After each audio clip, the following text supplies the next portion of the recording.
அடாடாடா! இந்த மாரி ரெட்டா பார்த்து, பார்த்து மனசெல்லாம் கல்லாகி போச்சு. மறுபடியும் ஒரு 2,50,000 மைனஸ். இருக்கட்டும், இருக்கட்டும். இவன இன்னைக்கு பொறுமையா விட்டு செஞ்சா தான் நமக்கு கொஞ்சம் மனசு ஆறுதலா இருக்கும். சரி வாங்க பார்க்கலாம். ஆல்ரெடி வழக்கம் போல பொசிஷனை கிரியேட் பண்ணியாச்சு. வழக்கம் போல அக்ரெசிவ் குவான்டிட்டி எல்லா ஸ்ட்ரைக்லேயும் போட்டாச்சு. என்னென்ன பண்ண முடியுமோ எல்லாத்தையும் பண்ணியும் முடிச்சாச்சு. பேஷன்ஸாக வெயிட் பண்ணுற மட்டும் தான். அனாலிசிஸை பண்ணியாச்சு, சப்போர்ட்டை மார்க் பண்ணியாச்சு, ரெசிஸ்டண்ட்டையும் மார்க் பண்ணியாச்சு, பொசிஷனையும் சைஸ் பண்ணி எடுத்தாச்சு.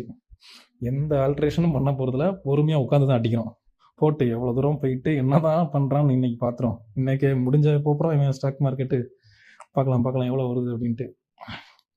ஸோ இன்றைக்கி பார்த்தீங்கன்னா வழக்கத்தை விட குவான்டிட்டி கொஞ்சம் அதிகமாக தான் பண்ணியிருக்கேன்.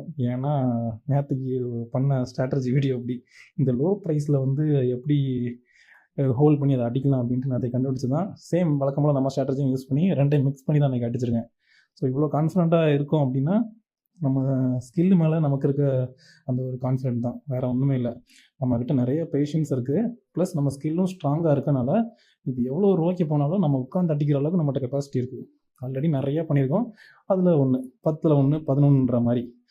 ஸோ ஒரு நாளைக்கு நம்ம லிமிட்டு வச்சுருக்கோம், ப்ளஸ் இந்த மாதிரி எக்ஸ்பிரி டேயில் நம்ம இந்த மாதிரி ஜாக்பாட்டு ட்ரேட்லாம் நிறைய எடுப்போம். ஸோ 1 டேக்கு 1 லேக்ன்றது ஒரு நல்ல ப்ராஃபிட் தான். நான் யூஸ் பண்ணியிருக்க கேபிட்டலுக்கு ஒரு டீசெண்டான ஒரு ப்ராஃபிட். ஓகே கைஸ், நம்மளோட MTFT குரூப்லேயும் நான் மார்னிங்கே இதை மென்ஷன் பண்ணியிருந்தேன், இன்றைக்கி இதுதான் நடக்க போகுதுன்னு.